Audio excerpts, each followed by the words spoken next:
Doing good strategic due diligence is a unique opportunity to capture the fundamental value of a business rather than doing a technical plus minus 10% adjustment to someone else's business plan as an input to generic valuation model. Because otherwise you might either overlook fundamental risks of the business or simply fall short with your bid, not capturing the fundamental value or the full potential of such a business.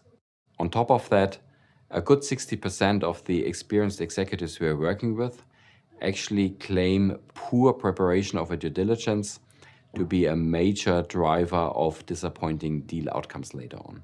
So the most experienced and successful acquirers take a very systematic approach on that. You start from an independent, clearly articulated and testable deal thesis that you ideally spell out early on as a part of your M&A strategy about the targets you want to achieve, so that you're well focused and zoomed in once the heat of a due diligence is on.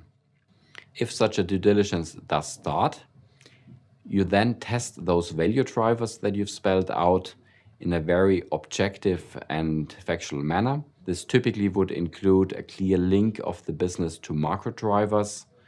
These days, in the late 2010s, this would typically include even a mild recession scenario, either in the US or globally. It typically would sit on very broad, factual and robust customer feedback, which is an incredible weapon when it comes to the negotiation with the seller about the state of the business. And it would include competitive pressure and potentially digitally enabled disruption potential in the industry. Don't underestimate especially how vulnerable those businesses are throughout ownership transitions. In parallel and on top of the testing of the base value of the business, think about full potential. What would you really want to do with this business once you're able to operate it? And there's a ton of good reasons why even the well-crafted sell-side business plans would not include the destination you would give to such a business, both standalone as well as based on scale and scope synergies while you're acquiring this business.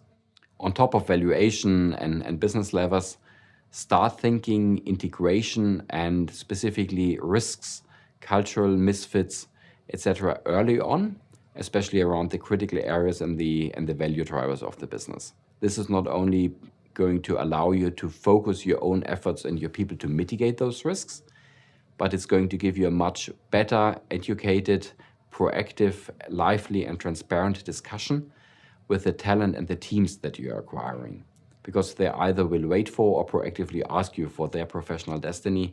And the more clarity you provide, the more of the risks you can proactively address and not let them come up as an area of uncertainty. So, as a bottom line, good strategic due diligence is full potential strategy thinking in a nutshell. It either gives you insight into a cool and exciting adjacency, or it helps you taking an independent, fresh look at your own core business. This takes time, this takes energy, and it requires preparation, but there's no excuse for not doing that early on and starting well prepared.